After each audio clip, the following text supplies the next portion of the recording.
Chapter आप पहुंच चुके हैं। एक डिफरेंस टेबल में अटैच कर रही हूँ बच्चा इसके आपके लिए, ताकि आप डिफरेंसेस को अच्छे से याद कर सके, क्योंकि पेपर में एग्जैक्टली डिफरेंसेस पूछे जा सकते हैं 3 मार्क्स की। सॉलिड लिक्विड गैस में डिफरेंस क्या है, क्योंकि सॉलिड लिक्विड गैस जो स्टेट है बेटा, ये बहुत बेसिक टॉपिक है चैप्टर के, मतलब पूरी केमिस्ट्री के एक्चुअली बहुत बेसिक टॉपिक्स हैं, तो इनके बीच का difference is very easy, but आपको आना चाहिए विद एग्जांपल्स। आप हर एक डिफरेंस को याद रखेंगे। क्यों कंप्रेसिबल होता है, गिव एन एग्जांपल, ठीक है। क्यों रिजिड होता है, गिव एन एग्जांपल। फ्लूइडिटी क्यों है, गिव एन एग्जांपल। तो आपको हर एक एग्जांपल जरूर याद होना चाहिए, ठीक है। डिफरेंस टेबल को बहुत अच्छे से याद कर लीजिएगा, क्योंकि ये पेपर में आ सकती है। अब हम बढ़ेंगे हमारे नेक्स्ट टॉपिक की तरफ। उससे पहले कुछ इंटेक्स के क्वेश्चन है, आप उनको सॉल्व करके देखिएगा। अगर नहीं आते हैं तो हम तो हैं ही, आप हमें बता सकते हैं, ताकि हम उनके आंसर्स भी लेकर आ जाएं, ठीक है। लेकर आएंगे, फॉर श्योर लेकर आएंगे, लेकिन थोड़ा टाइम लग सकता है, बिकॉज अभी चैप्टर्स का रिवीजन चल रहा है, ठीक है। और इससे पहले, हमारे नेक्स्ट टॉपिक से बढ़ने से पहले, हम एक छोटा सा टॉपिक और कराना चाहेंगे, the scales for measuring temperature. Temperature को मापने के लिए किस किस स्केल का इस्तेमाल किया जाता है। होगा हीट को मेजर करने के लिए, चाहे वो बॉडी की हीट हो, या किसी सब्सटेंस की हीट हो, या किसी लिक्विड की हीट हो, ठीक है। टेम्परेचर घट रहा है, बढ़ रहा है, समझ आया, गर्म या ठंडे को मापने के लिए तो हम कुछ स्केल्स का इस्तेमाल करते हैं, उनको डिस्कस कर लेते हैं। पहले थर्मामीटर सबने देखा होगा, सबके घर में भी होगा। जब भी फीवर होता है तो बेसिकली हम थर्मामीटर से टेम्परेचर मेजर कर लेते हैं, ताकि हमें ये पता चल जाता है कि बॉडी के अंदर कितनी हीट पैदा हो रही है, ठीक है, नॉर्मल से कितनी ज्यादा हीट प्रोड्यूस हो रही है। सो वो जो मेजरमेंट यूनिट होती है उसको हम बोलते हैं, जैसे हम बोलते हैं कि 99 डिग्री सेल्सियस का हो गया है, या 100 डिग्री सेल्सियस हो गया है, 25 फ़ारेनहाइट हो गया है। तो ये जो आप FC का इस्तेमाल करते हो, these are the scales which are used to measure the temperature. So 3 तरह के स्केल इस्तेमाल होते हैं हमारे। First scale is Celsius, degree Celsius, second is Fahrenheit, ठीक है, and third is Kelvin scale, जिसको हम एब्सोल्यूट स्केल भी बोलते हैं, ठीक है। तो 3 तरह के स्केल्स को हम इस्तेमाल करते हैं to measure the temperature of any substance, of any liquid, ठीक है। सो जो स्केल 0 से लेके 100 डिग्री तक चलता है, दैट इज सेल्सियस स्केल, जिसमें आप 0 डिग्री और C का इस्तेमाल करते हो। सो वो स्केल जो यूज होता है, that is degree Celsius scale, ठीक है। स्केल की रेंज मैंने आपको बता दी है, दैट इज 0 to 100, ठीक है। अगर आप फ्रीजिंग पॉइंट ऑफ वाटर की बात करेंगे तो दैट इज 0 डिग्री सेल्सियस, मतलब 0 डिग्री सेल्सियस से नीचे अगर आप जाओगे तो फ्रीज होना, 0 डिग्री पे फ्रीज होना शुरू हो जाता है, और उसके नीचे वो क्या होता है, आइस बन जाती है।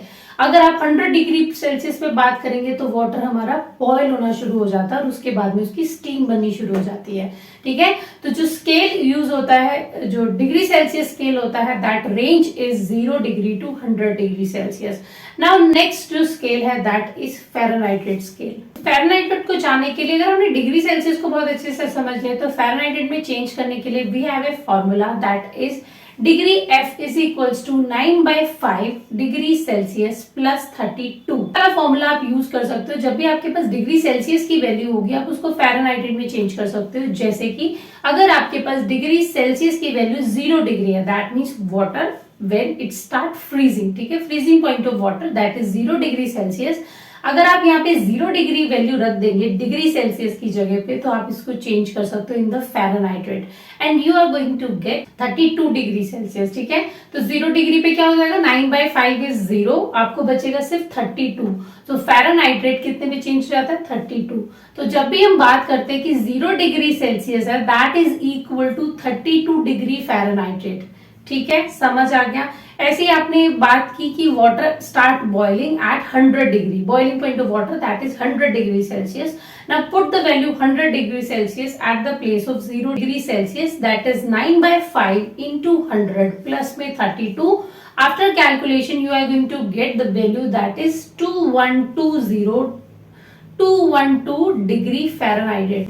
तो आप ये कह सकते हो कि जब वाटर का boiling point is 100 degree Celsius, अगर आप उसको फ़ारेनहाइट में देखोगे, that is 212, that means 212 degree Fahrenheit.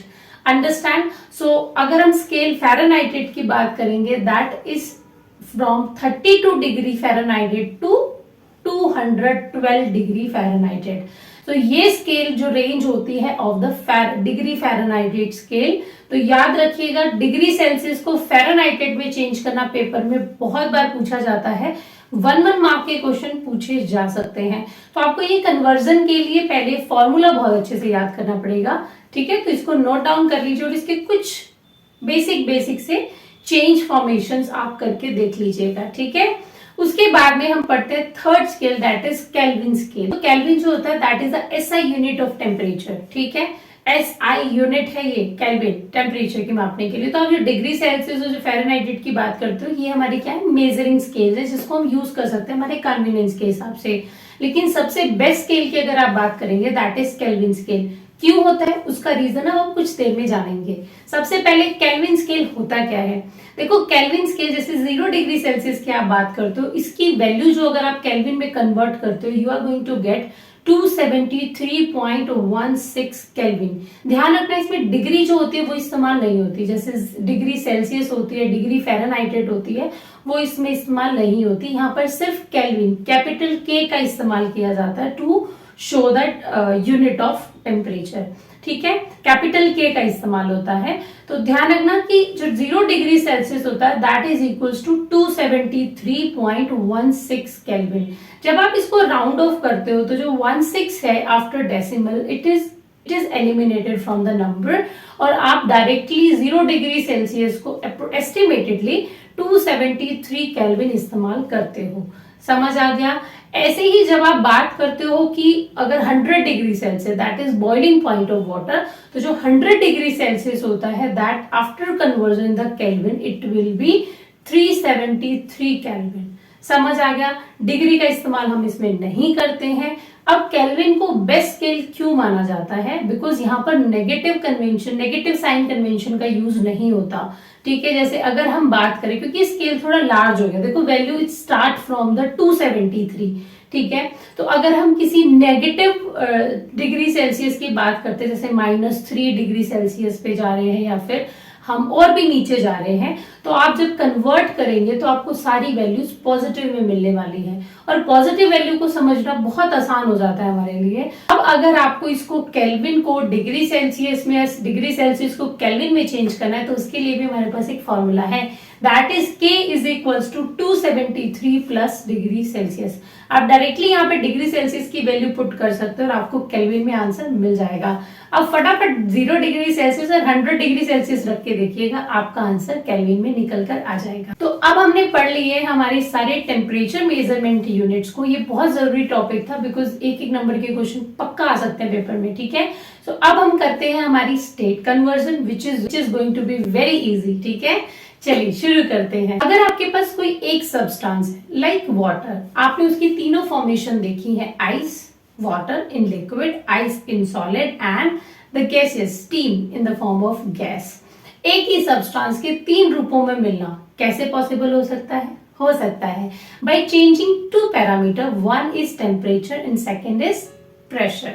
तो सिर्फ टेम्परेचर और प्रेशर में थोड़ा बहुत चेंज करने के बाद में आपको कि एक सब्सटेंस की अलग अलग फॉर्म्स मिल सकती हैं, ठीक है। तो इस टॉपिक के अंदर हम इसी चीज को डिस्कस करने वाले हैं। आपको ये बहुत अच्छे से पता है कि जो सॉलिड स्टेट होती है, अगर आपको सॉलिड स्टेट को लिक्विड स्टेट में चेंज करना है या लिक्विड स्टेट को गैसेस स्टेट में चेंज करना है, तो आपके उनके पार्टिकल के बीच का डिस्टेंस बढ़ाना पड़ेगा। सॉलिड में आपको ये पता है attraction is very very high, तो अट्रैक्शन अगर बहुत ज्यादा होगा तो पार्टिकल आपस में बहुत क्लोज होते हैं लाइक दिस। तो अगर उन पार्टिकल को आप थोड़ा सा स्पेस बढ़ाना चाहते हो तो आप मतलब बढ़ाएंगे स्पेस, तो क्या होगा? Liquid and then more space gases state. तो इस तरह से अगर आप इनके अट्रैक्शन को तोड़ते चले जाएंगे तो ये फॉर्मेशन चेंज होनी शुरू हो जाएंगी। और इनके अट्रैक्शन को तोड़ने के लिए temperature is very good parameter which is used for decrease the distance among 2 particle. तो सबसे पहले हम पढ़ेंगे by giving temperature to the substance. Assume हमने कोई सॉलिड पार्टिकल ले लिया, अब हम इसको क्या करेंगे? टेम्परेचर को इंक्रीज करते हैं, प्रेशर को एक बार के लिए एटमॉस्फेरिक प्रेशर पे छोड़ देते हैं, ठीक है। प्रेशर आप चेंज नहीं करें, सिर्फ अभी आप टेम्परेचर को चेंज कर देख रहे हैं कि क्या फर्क पड़ेगा हमारे सब्सटेंस के ऊपर। टेम्परेचर जब कोई सॉलिड लिक्विड में चेंज हो जाता है at a constant temperature and 1 atmospheric pressure, that point is known as melting point. ठीक है, मतलब सॉलिड मेल्ट होगा इस टेम्परेचर के ऊपर इनटू द लिक्विड। ठीक है, and the state is known as fusion. जब सॉलिड स्टेट मेल्ट होकर लिक्विड स्टेट में चेंज हो जाएगा, that is known as fusion process. Understand? So fusion process में होता क्या है, तो बेसिक आप जान लीजिए। सबसे पहले तो जो सॉलिड होते हैं, बच्चा आपने पढ़ा है कि उनके बीच में force of attraction is very strong between the particle. ठीक है, वो इतना स्ट्रॉन्ग होता है कि उसको तोड़ना मुश्किल हो जाता है, तो इसीलिए टेम्परेचर को बाहर से इंड्यूस किया जाता है एंड प्रेशर को एक टाइम के लिए कांस्टेंट रख दिया जाता है, दैट इज 1 एटमॉस्फेरिक प्रेशर, जो अभी नॉर्मल प्रेशर होता है हमारे पास। ठीक है, एटमॉस्फेयर में। उसके अलावा जैसे जैसे आप टेम्परेचर बढ़ाएंगे तो पार्टिकल के बीच में जो फोर्स ऑफ अट्रैक्शन है, आपको ये पता है बहुत स्ट्रॉन्ग है सॉलिड में, तो धीरे धीरे टेम्परेचर इंक्रीज करने के बाद में ये पार्टिकल क्या करते हैं, अपनी ही प्लेस के ऊपर उछलना शुरू कर देते हैं, दैट मीन्स वाइब्रेशन शुरू कर देते हैं। और ये वाइब्रेशन टेम्परेचर बढ़ते बढ़ते क्या होती है, इनके पास में बहुत ज्यादा अमाउंट ऑफ काइनेटिक एनर्जी आना शुरू हो जाती है। काइनेटिक एनर्जी कौन सी, जब ये दोनों पार्टिकल आपस में अपनी जगह छोड़कर भागना शुरू हो जाएंगे। ठीक है, जैसे जैसे टेम्परेचर इंक्रीज होगा ये पार्टिकल उछल उछल कर क्या करेंगे, एक दूसरे से सेपरेट हो जाएंगे और इनका सेपरेशन बन जाएगा लिक्विड स्टेट। ठीक है, सॉलिड से किस में जाएंगे, लिक्विड स्टेट में। ठीक है, और अगर आप टेम्परेचर बढ़ाते जाएंगे तो लिक्विड के पार्टिकल फिर से वाइब्रेट होंगे और फिर ये बन जाएगी हमारी गैसेस स्टेट। आपको इस एक्टिविटी के अंदर 150 ग्राम ऑफ आइस लेनी है बीकर के अंदर, उसको स्टैंड पे रख देना है, नीचे से बर्नर लगा देना है जैसे ही, और ऊपर से आप क्या करेंगे, थर्मामीटर उसके अंदर डाल देंगे। ठीक है, देखेंगे कि जो आइस है वो धीरे धीरे मेल्ट होना शुरू होगी और जैसे ही वो अपने मेल्टिंग पॉइंट पे पहुंचेगी, आप देखेंगे कि टेम्परेचर अब कांस्टेंट हो जाएगा कुछ समय के लिए मेल्टिंग पॉइंट के ऊपर। ठीक है, और फिर वापस से धीरे धीरे वो मेल्ट होती होती होती होती क्या करेगी, बॉयल होना शुरू हो जाएगी, क्योंकि हमने पढ़ा है कि पहले क्या होगा, ice will change into liquid, that means water. उसके बाद जो वाटर होगा वो और टेम्परेचर इंड्यूस करने में किस में चेंज हो जाएगा, स्टीम के अंदर चेंज होगा। बॉइलिंग पॉइंट के वाटर क्या होता है, it's 100 degree Celsius. 100 degree Celsius पे अब जैसे ही पहुंचेगा फिर से वापस से टेम्परेचर क्या हो जाएगा, कांस्टेंट शो होगा इन द थर्मामीटर। ऐसा क्यों होता है बेटा, क्योंकि जो आइस के पार्टिकल्स होते हैं they are in solid state और आपने पढ़ा है कि force of attraction is very strong. तो जब भी आप हीट बाहर से दे रहे हैं ना बेटा, तो सबसे पहले जो हीट होगी वो इस अट्रैक्शन फोर्स को तोड़ने में इंक्लूड हो जाएगी। ठीक है, इसको तोड़ने में काम आएगी। जब भी पार्टिकल टूट जाएंगे उसके बाद में ही क्या होगा, अट्रैक्शन टूट जाएगा, तब क्या होगा, धीरे धीरे आइस मेल्ट होना शुरू हो जाएगी और ये स्टेट किस में चेंज हो जाएगी, लिक्विड में चेंज हो जाएगी। तो तब तक की जो हीट होगी ना वो इस पार्टिकल के बीच का जो अट्रैक्शन फोर्स है उसको तोड़ने के लिए यूज होनी शुरू हो जाती है। इस वजह से टेम्परेचर क्या होगा, कांस्टेंट रहेगा। ठीक है, मेल्टिंग पॉइंट आने के बाद में आप देखेंगे टेम्परेचर हो जाएगा फिक्स, क्योंकि अब जो आइस है वो किस में चेंज हो जाएगी, मेल्ट होकर वाटर में चेंज होना शुरू हो जाएगी। अब आपको ये पता है कि वाटर स्टेट आपको मिल गई है। अब वाटर के अंदर आप धीरे धीरे फिर से इंक्लूड करेंगे, हीट को देना शुरू करेंगे और वाटर के पार्टिकल क्या होंगे, लिक्विड स्टेट में, तो थोड़ा सा अट्रैक्शन कम होगा सॉलिड की बजाय। अब वापस से जो हीट आप उसको दे रहे होंगे वो फिर से इस अट्रैक्शन को तोड़ने में इस्तेमाल होना शुरू हो जाएगी till it reaches it's boiling point. Understand? तो इसी वजह से ये जो हीट है ना बेटा वो यूज हो रही है एक स्टेट को दूसरी स्टेट में चेंज करने के लिए। हर एक जो प्योर सॉलिड होती है बेटा उनका अपना एक फिक्स मेल्टिंग पॉइंट होता है, फिक्स बॉइलिंग पॉइंट होता है। आइस का मेल्टिंग पॉइंट भी दैट इज 273.16 केल्विन। यहाँ मैं केल्विन के अंदर बात कर रही हूँ। ठीक है, तो 273.16 के ऊपर क्या होता है, ये मेल्ट होना शुरू।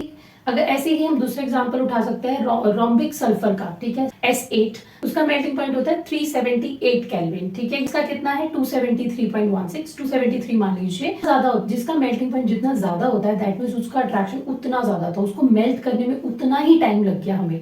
ठीक है, पार्टिकल उतने ज्यादा क्लोजली पैक्ड थे। ठीक है, सो ध्यान रखिएगा जिसका मेल्टिंग पॉइंट बहुत ज्यादा होता जाता है दैट मीन्स वो बहुत highly tight packed high attraction force के साथ में जुड़ी हुई है। सो मेल्टिंग पॉइंट के भी कुछ क्वेश्चंस आ सकते हैं आपको कि 2-3 का मेल्टिंग पॉइंट दे रखा होगा तो आपसे पूछा जाएगा कि कितना ज्यादा हाईली स्ट्रॉन्ग पैक्ड सॉलिड है। ठीक है, तो इस तरह से भी कुछ क्वेश्चंस बन सकते हैं। सो यहाँ पे एक टर्म यूज होती है that is latent heat of fusion. ठीक है, देखो फ्यूजन मैंने आपको बताया solid change into the liquid. ठीक है, बाय गिविंग इट्स टेम्परेचर। ठीक है, लेटेंट का मतलब होता है हिडन हीट। ठीक है, लेटेंट मतलब छुपी हुई हीट। जब भी एक सॉलिड लिक्विड में चेंज होता है बेटा, तो क्या होता है, उसको उसके पार्टिकल अपना अट्रैक्शन फोर्स तोड़ के लिक्विड स्टेट में जाने की कोशिश करते हैं, जब टेम्परेचर क्या हो जाता है, कांस्टेंट फिक्स हो जाता है मेल्टिंग पॉइंट पे। ठीक है, सो ये जो छुपी हुई हीट होती है, मतलब हम तो हीट दे रहे हैं, लेकिन वो कहाँ पर यूज हो रही है, उसके अट्रैक्शन को तोड़ने में यूज हो रही है। तो इस हीट को, छुपी हुई हीट को क्या बोला जाता है, latent heat of fusion. Fusion term is used only when solid will change into liquid. So proper जो डेफिनेशन बनेगी, that is amount of heat required to change 1 kilogram, 1 kilogram is the specification, 1 kilogram of the solid will change into the liquid and it has the fixed 1 atmospheric pressure till its melting point। ठीक है, तो ये जो definition है आप याद कर लीजिएगा, it is known as a latent heat of fusion. यहाँ से इस टॉपिक में से क्वेश्चन बन के आता है जो पेपर में बहुत पूछा गया है, जो आइस होती है 0 degree Celsius temperature is more effective rather than the water. क्योंकि आपको ये पता है कि 0 डिग्री टेम्परेचर के ऊपर वाटर और आइस दोनों ही स्टेट लाई करती हैं। अगर आप कम में चले जाएंगे तो आइस हो जाएगी, फ्रीजिंग हो जाएगी, और अगर आप 0 डिग्री से थोड़ा सा ऊपर कर देंगे तो वाटर की स्टेट मिल जाती है। तो हम ये कह सकते हैं कि 0 डिग्री पे दोनों ही स्टेट लाई करती हैं, लेकिन एक टेम्परेचर के ऊपर यहाँ पर क्या होता है बेटा, लेटेंट हीट ऑफ फ्यूजन होता है। सॉलिड क्या होगा, लिक्विड में चेंज हो जाएगा। सो जब भी आप latent heat of fusion absorb करेंगे, तो जो वाटर के मॉलिक्यूल होते हैं उनके पास में ज्यादा काइनेटिक एनर्जी होगी रदर देन द सॉलिड। ठीक है, सो रदर देन द आइस। इसी वजह से क्या होता है, किस होती है वो, क्या होती है, 0 डिग्री टेम्परेचर के ऊपर ज्यादा इफेक्टिव होती है compare to liquid and means water. अब हम चलते हैं second topic, that is liquid to solid. देखो हमने पढ़ा, अभी क्या पढ़ा था, सॉलिड से लिक्विड में। सॉलिड से लिक्विड में जाएंगे तो हमें हीट देनी पड़ेगी, उसको मेल्ट करना पड़ेगा। लेकिन जब हम लिक्विड से सॉलिड में जाएंगे, दैट मीन्स पानी आपने फ्रीज में रखा वो आइस बन जाएगा। तो इस प्रोसेस को बोलते हैं फ्रीजिंग। तो प्रोसेस ऑफ फ्रीजिंग को बोला जाता है सॉलिडिफिकेशन। ठीक है, when liquid changes into the solid, that process is known as a solidification। और यहाँ पर हमारा यूज होता है फ्रीजिंग पॉइंट। जब लिक्विड सॉलिड में चेंज होना शुरू हो जाता है, उस पॉइंट पे, उस टेम्परेचर पॉइंट को बोला जाता है फ्रीजिंग पॉइंट। अब यहाँ पर हमें क्या करना पड़ेगा, लिक्विड के पार्टिकल्स को स्लो करके हमें क्या बनाना पड़ेगा, सॉलिड बनाना पड़ेगा। दैट मीन्स पहले जो अट्रैक्शन फोर्स बहुत थोड़ा सा ज्यादा था लिक्विड में, अब हमें उस अट्रैक्शन को थोड़ा और स्ट्रॉन्ग बनाना पड़ेगा ताकि वो सॉलिड में बनना शुरू हो जाए। और ये केवल और केवल तब पॉसिबल है जब हम टेम्परेचर क्या कर सकते हैं, कम। अब फ्रीज में जैसे रख देते हैं तो क्या होता है, टेम्परेचर हो जाता है रिड्यूस, और टेम्परेचर रिड्यूस होने के बाद में क्या होगा, धीरे धीरे जो पार्टिकल पहले थोड़ा सा स्पेस बनाकर बैठे हुए थे, अट्रैक्शन जिनमें थोड़ा सा ज्यादा कम था, धीरे धीरे वो अट्रैक्शन स्ट्रॉन्ग होना शुरू हो जाएगा, वो ठंडे होना शुरू हो जाएंगे और अपनी जगह पर आकर प्लेस हो जाएंगे।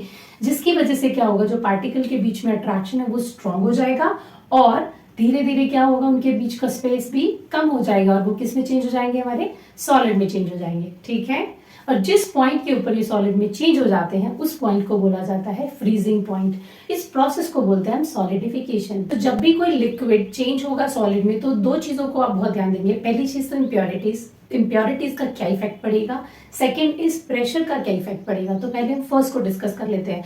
इम्प्योरिटीज अगर आप ऐड कर देते हो तो जो उसका फ्रीजिंग पॉइंट होता है वो भी डिक्रीज हो जाता है। ठीक है, हमें ये पता है कि कोई भी प्योर चीज होगी ना, उसका melting point, freezing point, they are completely fixed. ठीक है, लेकिन जब आप उसमें इम्प्योरिटीज ऐड कर देते हो, प्योर अगर वाटर की बात करेंगे तो आपको ये पता है कि वो फ्रीज होना शुरू होता है एट 0 डिग्री सेल्सियस। लेकिन अगर आप उसमें कुछ भी सॉल्ट या कुछ भी ऐड कर देते हैं, सोडियम क्लोराइड, आपने नमक डाल दिया या आपने चीनी डाल दी है, और आप उसको फ्रीज करने जाएंगे, तो उसका जो फ्रीजिंग पॉइंट होगा वो भी क्या होगा, कम हो जाएगा। लेकिन ये डिपेंड किस पे करेगा, डिपेंड करेगा completely on the type of impurities you are adding in the liquid. ठीक है, जिस तरह की आप इम्प्योरिटीज ऐड करेंगे, उस वो इम्प्योरिटी क्या होंगी, उनके बीच में, स्पेस के बीच में जाकर बैठना शुरू हो जाएंगे। नाउ डिपेंड कि कितना अट्रैक्शन बढ़ पाएगा, कितना कम हो पाएगा, तो उस हिसाब से ही क्या होता है, इनका फ्रीजिंग पॉइंट भी कम होना शुरू हो जाता है। ठीक है, नाउ सेकेंड जो इफेक्ट है वो हमें पढ़ना है प्रेशर का। तो इसका एग्जांपल आपको फ्रिज से समझाती हूँ मैं। मान लीजिए हमने फ्रिज को ओपन करके रख दिया है, ठीक है, तो उससे क्या होगा कि जो आइस होगी वो नहीं जमेगी, अंडरस्टैंड। लेकिन अगर आपने प्रेशर इंक्लूड कर दिया, प्रेशर बढ़ा दिया है वहां पर, तो क्या होगा, आइस फटाफट फ्रीज होना शुरू हो जाएगी। तो ध्यान रखिएगा, अगर आप प्रेशर क्या करता है, फ्रीजिंग पॉइंट को लोअर कर देता है, ऐसी इंप्योरिटीज भी क्या करते हैं, फ्रीजिंग पॉइंट को लोअर कर देती है। अंडरस्टैंड। फर्स्ट हमने पढ़ा था मेल्टिंग, सेकंड हमने पढ़ा था freezing, now move to boiling. Boiling के अंदर क्या होगा, आपको लिक्विड को बॉयल करना है in the vapours form, steam form में लेकर आना है। तो इसके लिए आपको क्या करना है, लिक्विड को गैसी स्टेट में लेकर जाना है। तो अट्रैक्शन जो होगा और ज्यादा आपको क्या करना पड़ेगा, तोड़ना पड़ेगा, जिसकी वजह से जो पार्टिकल्स होंगे वो फ्री हो जाएंगे और they will change into the गैसीय स्टेट। ये कैसे चेंज होगा, that is given by the temperature. आप और टेम्परेचर बढ़ा दीजिए तो पार्टिकल्स क्या होंगे, और काइनेटिक एनर्जी गेन कर लेंगे और दूर दूर भागना शुरू हो जाएंगे। ठीक है। अब बॉइलिंग पॉइंट ऑफ वाटर होता है दैट इज है 100 डिग्री सेल्सियस। अगर आप इसको केल्विन में चेंज करते हैं that is 373 kelvin. Unit conversion आपको आ गई है क्योंकि टॉपिक आपने पढ़ लिया है। ठीक है, तो बॉइलिंग को पढ़ लेते हैं हम और डिटेल। तो यहाँ पर हम कुछ टर्म पढ़ेंगे, जैसे बॉइलिंग पॉइंट क्या होता है, वो टेम्परेचर जब पानी बॉयल होना शुरू हो जाता है उस टेम्परेचर को आप मेजर करेंगे and that is the boiling point of that liquid. Water का आपको पता है दैट इज 100 डिग्री सेल्सियस, लेकिन हर एक लिक्विड का अपना अलग अलग बॉइलिंग पॉइंट होता है। जैसे इनके अलग अलग मेल्टिंग पॉइंट होते हैं, अलग अलग फ्रीजिंग पॉइंट होते हैं। अब यहाँ पर एक टर्म यूज होता है that is latent heat of vaporisation. Vaporisation मतलब लेटेंट मतलब छुपी हुई हीट, जो कि क्या कर रही है, लिक्विड को वेपर्स में चेंज कर रही है। बॉइलिंग पॉइंट के ऊपर ये लिक्विड क्या होगा, गर्म होना शुरू हो जाएगा। That hidden amount is known as the latent heat of vaporisation. ठीक है, याद रखिएगा 1 किलोग्राम ऑफ लिक्विड लेना है आपको, उसको मेजर कर लीजिएगा। ठीक है, proper definition is the amount of heat energy that is required to change 1 kilogram of liquid at its atmospheric pressure into the steam, the vapor at its boiling point, that is known as the latent heat of vaporization। ठीक है, liquid के ऊपर भी depend करता है कि वो कितनी जल्दी स्टीम के अंदर चला जाएगा। तो we have 2 type of liquids, one is volatile liquid and second is non volatile liquid. पहले वॉलेटाइल लिक्विड पढ़ते हैं। कुछ ऐसे लिक्विड्स भी होते हैं जो नॉर्मल टेम्परेचर के ऊपर भी क्या होता है, फटाफट वेपर्स की फॉर्म में चले जाते हैं, जैसे कि ईथर हो गया, एसीटोन हो गया, क्लोरोफॉर्म हो गया। एसीटोन आपने देखा होगा नेल पेंट रिमूवर, आपने फटाफट उसको बाहर निकाला हो, फटाफट उड़ जाता है हवा में। ठीक है, फटाफट वेपर्स की फॉर्म में चला जाता है। ऐसे ही एल्कोहल हो गया, बेंजीन हो गई, ये सब क्या होते हैं, इनका जो अट्रैक्शन फोर्स होता है वो बहुत कमजोर होता है, जिसकी वजह से वो नॉर्मल टेम्परेचर को भी बियर नहीं कर पाते और फटाफट उड़ जाते हैं। अंडरस्टैंड। सो जिनका वीक फोर्स ऑफ अट्रैक्शन होता है, बॉइलिंग पॉइंट बहुत ही कम होता है, उन लिक्विड्स को वॉलेटाइल लिक्विड कहा जाता है। मैंने कुछ बॉइलिंग पॉइंट्स लिखे हैं इन सब लिक्विड्स के, याद कर लीजिएगा। याद भी नहीं करना क्योंकि पेपर्स में पूछा नहीं जाता, बट आपको थोड़ा सा आइडिया होना चाहिए। जैसे आप अल्कोहल का कर लीजिएगा या फिर पेट्रोल का कर लीजिएगा, ये थोड़े बहुत इंपॉर्टेंट हो सकते हैं। ठीक है, उसके अलावा नॉन वॉलेटाइल लिक्विड वो लिक्विड होते हैं जो जिनका अट्रैक्शन फोर्स बहुत स्ट्रॉन्ग होता है, जिनको अगर आपको स्टीम फॉर्म में लेकर जाना है तो बहुत ज्यादा अमाउंट ऑफ हीट को देना पड़ता है। जैसे कि ग्लाइकोल हो गया, ग्लिसरीन हो गया, ईथर हो गया, ये कुछ एग्जांपल्स है जिनका बहुत ज्यादा अमाउंट ऑफ आपको टेम्परेचर देना पड़ता है, तब जाकर वो स्टीम की फॉर्म में चेंज होते हैं। ठीक है, तो ये 2 लिक्विड्स, इनके एग्जांपल्स भी आप जरूर याद कर लीजिएगा। तो इस टॉपिक में से एक क्वेश्चन फिर से बनकर आता है that is steam is more effective than the boiled water at the same temperature. 100 degree Celsius पे both state exist, water as well as steam. लेकिन स्टीम अगर आप भाप से हाथ जल जाता है तो बहुत ज्यादा जलन होती है कंपेयर टू गर्म पानी के। रीजन इज क्योंकि जो स्टीम होती है बेटा उसके पास में बहुत ज्यादा अमाउंट ऑफ एनर्जी हो जाती है। रीजन इज क्योंकि अभी उसमें और ज्यादा heat vaporized, latent heat of vaporization की वजह से वो और चार्ज हो गई है, जिसकी वजह से उसके पास काइनेटिक एनर्जी ज्यादा है कंपेयर टू वाटर। ठीक है, क्योंकि टेम्परेचर से हमने उसको स्टीम बना दिया, तो उस लेटेंट हीट ऑफ वेपराइजेशन की वजह से उसके पास इतनी काइनेटिक एनर्जी आ जाती है कि स्टीम ज्यादा इफेक्टिव इंपैक्ट प्रोड्यूस कर सकती है कंपेयर टू बॉइल्ड वाटर। ठीक है, तो ध्यान रखना कि जो स्टीम होती है that give the more impact, more effective compare to boiled water at 100 degree Celsius. ये क्वेश्चन पूछे जा सकते हैं आपसे। ठीक है, अगर हम इम्प्योरिटीज ऐड करते हैं किसी लिक्विड में तो इम्प्योरिटीज क्या करते हैं, बॉइलिंग पॉइंट बढ़ा देती है। पहले तो आप पानी को गर्म करो, फिर उसकी इम्प्योरिटीज जो उनको भी गर्म करो, तो टेम्परेचर क्या है, ज्यादा देना पड़ेगा ना आपको। तो अगर टेम्परेचर ज्यादा दोगे तो उसका जो बॉइलिंग पॉइंट है वो थोड़ी देर में पहुंचेगा। जैसे हम कहते हैं कि प्योर वाटर का क्या होता है, 100 डिग्री सेल्सियस होता है। अगर आपने उसके अंदर नमक डाल दिया, चीनी डाल दी, मतलब कुछ भी आप एक्स्ट्रा में डाल रहे हैं, तो आप देखेंगे कि उसको बॉईल होने में थोड़ा ज्यादा टाइम लगने वाला है। अंडरस्टैंड। यहाँ से भी क्वेश्चन बन के आ जाता है। अब हम पढ़ेंगे second effect that is pressure का। प्रेशर के साथ क्या होता है, देखो आपको ये पता है, अगर मैं कोई राइस बना रही हूँ तो नॉर्मल बिना ढके अगर उसको विदाउट लिड के बनाएंगे तो थोड़ा टाइम ज्यादा लग जाएगा, लेकिन अगर हमने लिड लगा दी है तो क्या होगा, जल्दी बन जाएंगे ना। ऐसे जैसे प्रेशर कुकर में होता है। तो यहाँ से एक क्वेश्चन भी बनकर आता है, cooking of food take longer time on mounting and less time in pressure cooker. Why? देखो ध्यान रखना, जो लिक्विड्स होते हैं अगर आप उसको सी लेवल के ऊपर बात करते हैं, नॉर्मल अगर हम यहाँ की बात करते हैं तो यहाँ पर क्या होता है, वाटर जो होता है वो बॉयल होना शुरू होता है 373 केल्विन के ऊपर, ठीक है, 100 डिग्री सेल्सियस के ऊपर, ठीक है। लेकिन अगर मैं उसको प्रेशर कुकर के अंदर डाल दूं पानी को और बंद कर दूं तो उसमें क्या होगा, वो बहुत जल्दी बॉयल हो जाएगा।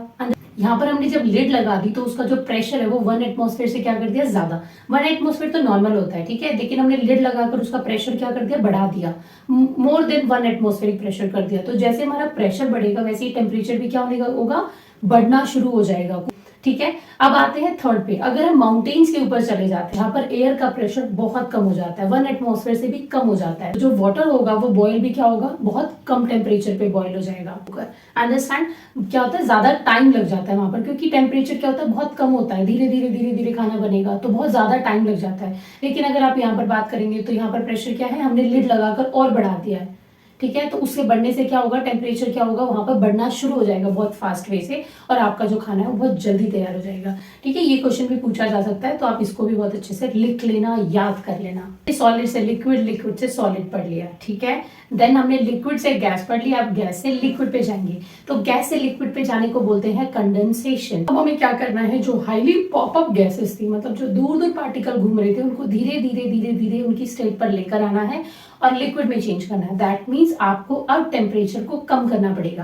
पहले हम हीट कर रहे थे जिसकी वजह से पार्टिकल दूर जा रहे थे, अब हमें हीट को कम करना पड़ेगा ताकि पार्टिकल वापस से अपनी काइनेटिक एनर्जी लूज करके धीरे धीरे बैठना शुरू हो जाए और उनका अट्रैक्शन फोर्स क्या होना शुरू हो जाए, इंक्रीज होना शुरू हो जाए, और वो किस स्टेट में चले जाए, लिक्विड स्टेट में चले जाए। So basically condensation is the reverse of the boiling. ये कह सकते हैं जो पहले बॉयल करके हम क्या कर रहे थे, गैसेस में चेंज कर रहे थे, स्टीम में चेंज कर रहे थे, अब हमें क्या करना है, उसको ठंडा करना है, टेम्परेचर को कम करना है और क्या करना है, उसको कंडेंसेट करना है। दैट मीन्स हमें उसको लिक्विड स्टेट में लेकर आना है, ठीक है। तो कंडेंसेशन में इतना ही पढ़ना। नेक्स्ट टॉपिक की सब्लिमेशन। सब्लिमेशन में क्या होता है बेटा, कुछ ऐसे सॉलिड्स होते हैं जो फटाफट बिना लिक्विड स्टेट के डायरेक्टली गैसी स्टेट में चले जाते हैं। जैसे कि अगर आपने कपूर की गोली देखी हो, कैम्फर जिसको हम इस्तेमाल पूजा करते वक्त, तो वहां पर आपने देखा होगा वो सॉलिड में आता है और जैसे ही आप उस पर हीट लगाते हो फटाफट वेपर्स बन जाते हैं, कोई लिक्विड स्टेट आपको मिलती ही नहीं है। तो इस प्रोसेस को बोला जाता है सब्लिमेशन, ठीक है। When solid directly changes into the vapour और vapour changes into the solid without passing through the liquid interconverting state, ठीक है। ये सॉलिड क्या होते हैं, वेपर्स की फॉर्म में जाते हैं जिनका प्रेशर जो होता है वो 1 एटमॉस्फेरिक के इक्वल होता है, बिल्कुल, मतलब जैसे ही उसने 1 एटमॉस्फेरिक प्रेशर कैच किया वो फटाफट क्या हो गए, वेपर्स की फॉर्म में चले गए हैं, ठीक है। जैसे कि ड्राई आइस होती है, दैट सब्लिमाइन एट -78 डिग्री सेल्सियस, ठीक है। फटाफट वो क्या होगी, एटमॉस्फेरिक प्रेशर को कैच करेगी और फटाफट अपने वेपर्स फ्यूम्स की फॉर्म में आ जाती है। अंडरस्टैंड? ऐसे ही आपने नेफ्थलीन बॉल्स जो होते हैं जो कपड़ों में डाली जाती हैं वो भी ऐसे ही काम करती हैं, फटाफट फ्यूम्स बना देते हैं जिससे क्या होता है, पेस्ट वगैरह पे कपड़ों पे अटैक नहीं कर पाते हैं, ठीक है। तो ये कुछ एग्जांपल्स हैं जिनको आप कर सकते हो। यहाँ पर आपकी एनसीईआरटी बुक में एक एक्टिविटी दे रखी है 1.13, जहां पर उसने अमोनियम क्लोराइड को छोटे से बीकर में पेस्ट फॉर्म में डाल दिया, मतलब उसको पहले छोटा सा चूरा बनाकर उस बीकर में डाल दिया। जैसे हमने हीट डाली, ऊपर से उसने उसकी जो टॉप ऑफ द बीकर होता है वहां पर उसने कुछ कॉटन को फिक्स कर दिया, जिसकी वजह से जैसे ही अमोनियम क्लोराइड में नीचे से आप हीट देंगे, अमोनियम क्लोराइड क्या होगा, सॉलिड फॉर्म में होता है, वो फटाफट टेम्परेचर बढ़ने के बाद में क्या होगा, फ्यूम्स बननी शुरू हो जाएंगे और अब जब कॉटन को निकालेंगे तो आपको उसके हल्के हल्के से पार्टिकल, वहां ब्लैक कलर के पार्टिकल दिखाई देते हैं, ठीक है, और वहां पर कोई लिक्विड स्टेट बीच में नहीं होती। तो ये एक्टिविटी बताते हैं कि सॉलिड डायरेक्टली किस में चेंज हो रहा है, फ्यूम्स की फॉर्म में चेंज हो जाएगा, वेपर्स की फॉर्म में चेंज हो रहा है। सब्लिमाइन की एप्लीकेशन बहुत ज्यादा है तो वो याद कर लीजिएगा, मैं कुछ एप्लीकेशन आपको याद करा देती हूँ। पहली एप्लीकेशन क्या होता है, जब आपको किसी सॉलिड में नॉन वॉलेटाइल लिक्विड्स को ऐड है, उसके अंदर मतलब इम्प्योरिटीज ऐड है, आपको उसको रिफाइन करना है तो वो बहुत इजीली हो सकता है। हमें पता है कि नैफ्थलीन या फिर जैसे अमोनियम क्लोराइड, ये सब क्या होते हैं, डायरेक्टली वेपर्स की फॉर्म में चेंज हो जाते हैं। तो अगर इनके अंदर कुछ इम्प्योरिटीज ऐड होगी तो हम सेम प्रोसेस को यूज करेंगे, हमने उसको क्रश करके डालेंगे तो वो फटाफट क्या हो गया, फ्यूम्स बन के बीकर के टॉप ऑफ द सरफेस पे चिपक जाएगा। जबकि जो नॉन वॉलेटाइल जो इम्प्योरिटीज होंगी जो उसके अंदर ऐड होके आई हुई है वो क्या होंगी, नीचे सेटल डाउन रहेंगी, तो आपको प्योर ऊपर मिल जाएगा और जो इम्प्योरिटीज होंगी वो बॉटम में जची रह जाएंगी, ठीक है। तो जब आपको इस तरह से कोई नॉन वॉलेटाइल लिक्विड्स ऐड हो रखे हैं किसी सॉलिड में, अगर उनको सेपरेट करना है तो वो आप इसमें कर सकते हैं by the process of sublimation. Second क्या, कोल्ड प्लेसेस होते हैं जहां पर स्नोफॉल बहुत ज्यादा होती है, तो अगर वो पूरी स्नो डायरेक्टली मेल्ट होकर लिक्विड नहीं बनती क्योंकि वहां पर टेम्परेचर ऑलरेडी ठंडा रहता है, तो उस वजह से जो स्नो होती है वो मेल्ट नहीं होती है बल्कि डायरेक्टली वेपर्स की फॉर्म में चेंज हो जाती है, ठीक है, आसमान में वापस से चली जाती है। तो ये भी एक सब्लिमाइन की एप्लीकेशन है। फ्रोस्ट फ्री जो रेफ्रिजरेटर होता है उनमें क्या होता है, जैसे ही पूरा फ्रिज भर जाता है इससे, तो डीफ्रॉस्ट मोड पे रख दीजिए। वहां पर क्या होगा, एयर, वार्म एयर को सर्कुलेट किया जाता है ऑटोमेटिकली फ्रिज के अंदर, जिसकी वजह से वो जो बर्फ होती है वो मेल्ट ना होकर वो वेपर्स की फॉर्म में चेंज हो जाता है। ड्राइड फूड होता है, उसमें भी देखा होगा, सबसे पहले क्या होता है, फूड को आपने वो देखे होंगे जो पैक्ड फूड होते हैं, आप जो मकीन्स वगैरह देखते हो जो पैक्ड फूड में आते हैं, जिनको आप फटाफट लाकर घर पे जस्ट रेडी टू ईट होते हैं, तो इस तरह के फूड को भी क्या किया जाता है, सब्लिमेशन प्रोसेस की तरह से तैयार किया जाता है। पहले फूड को कट किया जाता है और उसके बाद में उसको ड्राई किया जाता है, पूरे फूड को पैक कर दिया जाता है जहां पर उसके अंदर कोई मॉइस्चर रहने नहीं दिया जाता, उसको पूरे अच्छे से सुखा दिया जाता है, सारी न्यूट्रिशंस वगैरह सब कुछ उसके अंदर ऑटोमेटिकली ब्लॉक हो जाते हैं, ठीक है, सिर्फ मॉइस्चर को वहां से हटा दिया जाता है, जिसकी वजह से वहां पर कोई भी जर्म्स वगैरह कुछ भी अटैक नहीं होगा, तो वो खाना खराब नहीं होता, वो यूं का यूं पैक कर दिया जाता है, ठीक है। आप उसको घर लेकर आते हो और उसको फटाफट रेडी टू कुक कर देते हो और आप उसको खा सकते हो, ठीक है। तो इस तरह की कुछ एग्जांपल्स आप देखते हो डेली लाइफ में जिसको सब्लिमेशन में बहुत ज्यादा इस्तेमाल किया जाता है, ठीक है। और भी बहुत सारे हैं लेकिन आपकी क्लास के लिए इतने इनफ होंगे, तो आप ये 3 या 4 जितने भी आपको याद होते हैं इनको आप कर लीजिएगा। जो गैसेस होती हैं उनको 2 तरीके से लिक्विफाइड किया जा सकता है। तो आपने टेम्परेचर के इफेक्ट बहुत अच्छे से पढ़ लिए हैं, अब हम पढ़ते हैं प्रेशर के क्या इफेक्ट होते हैं। हालांकि प्रेशर भी हमने इस टॉपिक के अंदर इंक्लूड कर दिया, हम प्रेशर को बढ़ाते चले जाते हैं, वैसे वैसे क्या होगा, गैसेस धीरे धीरे लिक्विड से सॉलिड में चेंज हो जाती है। जो गैसेस होती है उनको 2 तरीके से लिक्विड किया जा सकता है। पहला, तो अगर हम टेम्परेचर को कम कर देते हैं, मतलब उनको ठंडा किए जा रहे हैं, ठीक है, तो वो लिक्विड में चली जाएंगी gases. Second, by increasing the pressure, आप प्रेशर बढ़ा दीजिए जिसकी वजह से एलपीजी सिलेंडर्स को फिल किया जाता है, पूरे अच्छे से पैक कर दिया जाता है, ऊपर से नोजल लगा दी जाता है, दैट मीन्स आप प्रेशर क्या कर रहे हो, उसमें इंक्रीज कर रहे हो, ठीक है। तो गैसेस को लिक्विड किया जा सकता है 2 तरीके से, पहला तो टेम्परेचर कम करके, सेकंड प्रेशर को इंक्रीज करके, ठीक है।